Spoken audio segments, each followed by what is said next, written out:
Hello और welcome student. स्वागत है आपका करण गुप्ता ट्यूटोरियल क्लासेस में, जिसमें हम आज बात करेंगे how to be pharmacist in atomic research centre.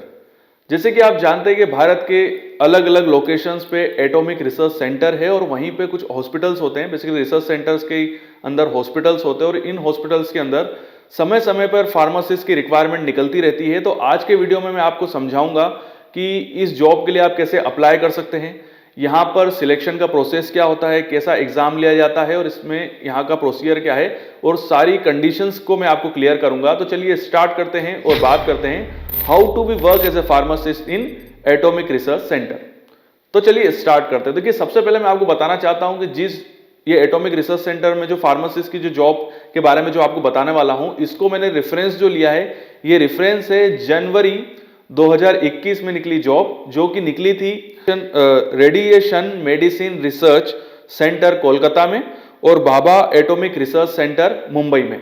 यहां पर जनवरी 2021 में एज ए फार्मासिस्ट की वैकेंसी निकली थी। तो उसकी वैकेंसी में क्या क्या एलिजिबिलिटी क्राइटेरिया रखे गए थे और क्या प्रोसेस थी, वो मैं आपको पूरा क्लियर करता हूं, जिससे आने वाले समय पे जब ये वैकेंसीज निकलेगी तो आप पूरी तरीके से प्रिपेयर रहें और आप इसको अप्लाई भी करें और सिलेक्ट भी हो। ऐसा ही मैं चाहता हूं, ठीक है। तो सबसे पहले मैं आपको बता दूं कि ये जो पोस्ट निकली थी ये परमानेंट पोस्ट है। उसके अलावा जो सैलरी स्ट्रक्चर रखा गया था वो 5th लेवल मैट्रिक्स के अंदर सैलरी थी 29,200, ये बेसिक सैलरी थी। और यहां पर जो एज लिमिट थी, ये ध्यान देने वाली बात है, एज लिमिट जो है वो है 18 साल से 25 साल, ठीक है।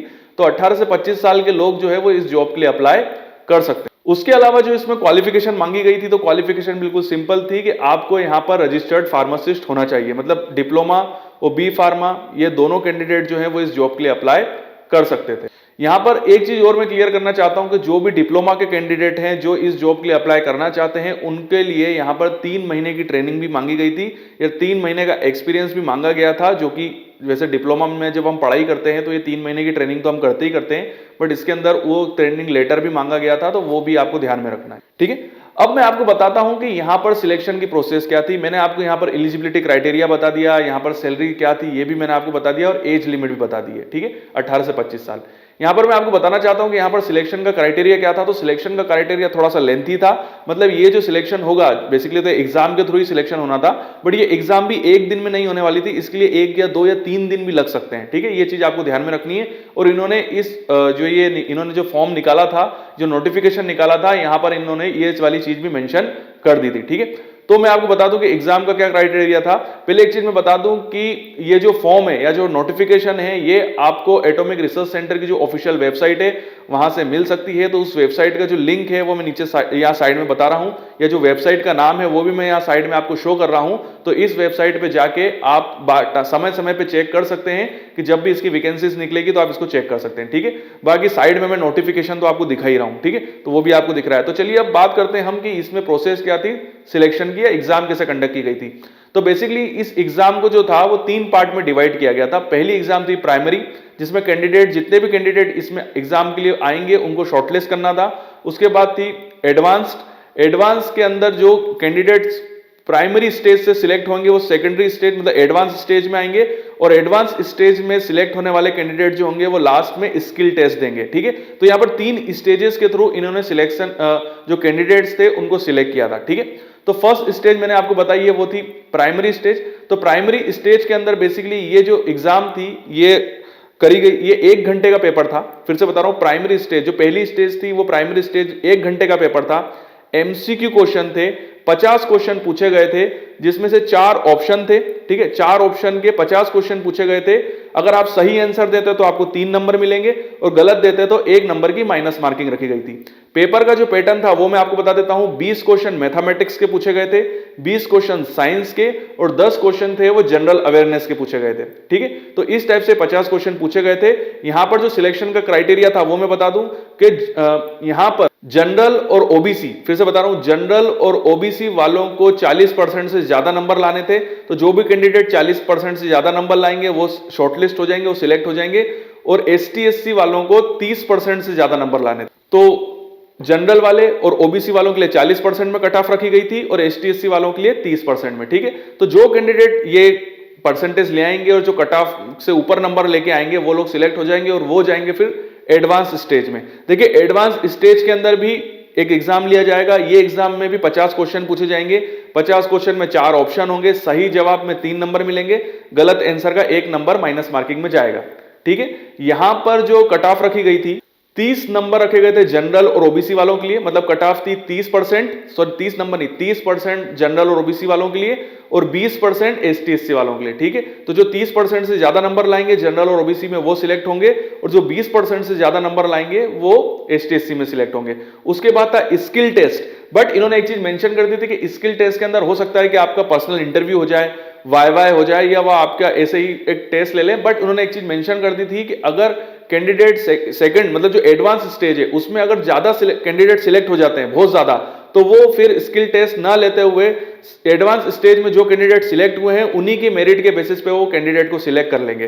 बट अगर कैंडिडेट सेकेंडरी स्टेज में कम कैंडिडेट सिलेक्ट होते हैं तो फिर वो स्किल टेस्ट को वो प्रॉपरली लेंगे और जेन्युइनली लेंगे। बट उनका ये मानना है कि एडवांस स्टेज में जो सिलेक्शन कैंडिडेट सिलेक्ट होंगे उनके बेसिस पे ही सिलेक्शन हो जाएगा। ठीक है, यहां पर मैं आपको एक चीज बताना चाहता हूं कि मैंने आपको पूरा प्रोसीजर बता दिया कि इसका जो एग्जाम का पैटर्न होगा वो कैसे होगा। 3 टेस्ट होंगे, पहला प्राइमरी, दूसरा एडवांस और तीसरा आपका होगा स्किल टेस्ट। ठीक है, उसके बाद मैं आपको ये बताता हूं कि इसमें आपको कैसे अप्लाई करना है। तो अप्लाई करने के लिए आपको एटॉमिक रिसर्च सेंटर की जो ऑफिशियल वेबसाइट है उस पर जाना है और वहां पर जाके अप्लाई करना है। अप्लाई मतलब एप्लीकेशन अप्लाई करनी है। उसके बाद जो आपका जो एडमिट कार्ड होगा वो भी आपको वहीं से ही अपलोड डाउनलोड करना है। ठीक है, मैं आपको बता दूं कि अभी जो ये एग्जाम निकली थी उसमें ओबीसी और जनरल वालों के लिए जो फीस थी, एप्लीकेशन फीस थी, वो 100 रुपए थी। वहीं एसटी एससी वुमेन्स मतलब गर्ल्स के लिए और फिजिकली हैंडीकैप पर्सन के लिए बिल्कुल फ्री था। ठीक है, तो 100 रुपए किनको पे करना है, जनरल वालों को और आपके ओबीसी वालों को। ठीक है, यहां पर इन्होंने अपने नोटिफिकेशन के अंदर एक चीज मेंशन कर दी थी कि आपको आपके जो भी इंफॉर्मेशन आप फॉर्म के अंदर फिलअप करेंगे वो प्रॉपरली फिलअप करनी है। मतलब आपको प्रॉपरली अपना मोबाइल नंबर वो डालना है और आईडी, ये सब आपको प्रॉपरली सही डालना है और वो नंबर, मोबाइल नंबर और ईमेल आईडी डालिए जो कि अभी वर्किंग में हो, क्योंकि आपको फर्दर जितनी भी इंफॉर्मेशन होगी वो via phone call, via SMS या वाया ईमेल के थ्रू मिलेगी। यहां पर आप जो भी इंफॉर्मेशन फॉर्म के अंदर फिलअप कर रहे हैं, चाहे वो आपकी कास्ट से रिलेटेड हो या कोई भी इंफॉर्मेशन हो, वो आपको सिस्टमेटिक वे में भरनी है और उसका सर्टिफिकेट भी आपको रखना है। अगर आप कोई इंफॉर्मेशन डालते हो और जब डॉक्यूमेंट वेरिफिकेशन होगा, जब आप सिलेक्ट हो जाओगे और आपका डॉक्यूमेंट वेरिफिकेशन होगा और वहां पर आपका डॉक्यूमेंट सिलेक्ट आपके पास वो डॉक्यूमेंट होगा ही नहीं, जैसे आप कोई कास्ट मेंशन कर रहे हो कि आप एसटी एससी ओबीसी को बिलोंग करते हो बट आपके पास अपना कास्ट सर्टिफिकेट ही नहीं है, तो फिर आपकी एप्लीकेशन वहीं पे रिजेक्ट हो जाएगी और आप फिर बाहर कर दिए जाओगे। ठीक है, तो सीधी सी बात है, जब आप इस एप्लीकेशन को फिलअप करें तो बिल्कुल ध्यान रखें कि आप क्या इंफॉर्मेशन भर रहे हैं और वो सारे डॉक्यूमेंट जो हो वो आपके पास होने चाहिए। यहां पर मैं आपको एक चीज बताना चाहता हूं कि ये एग्जाम जो होती है वो इंग्लिश और हिंदी दोनों में होती है। यहां पर एक चीज और मैं आपको बताना चाहता हूं कि जब आप एग्जाम देने के लिए जाएं तो आप जो अपना एडमिट कार्ड है वो भी लेके जाएं और जो आपने एप्लीकेशन फॉर्म फिलअप किया था उसका भी प्रिंट आउट जो हो वो भी साथ में लेके जाएं। यहां पर मैं आपको एक चीज बताना चाहता हूं कि जो भी इसके अंदर हो सकता है कि आप एप्लीकेशन फॉर्म फिलअप कर दें, तो उसके अलावा भी अगर कुछ चेंजेस आ रहे हैं, कोई गाइडलाइन के अंदर चेंज आ रहे हैं, तो उसके लिए आप टाइम पे जो वेबसाइट है, जो ऑफिशियल वेबसाइट है एटॉमिक रिसर्च सेंटर की, उसको चेक करते रहें।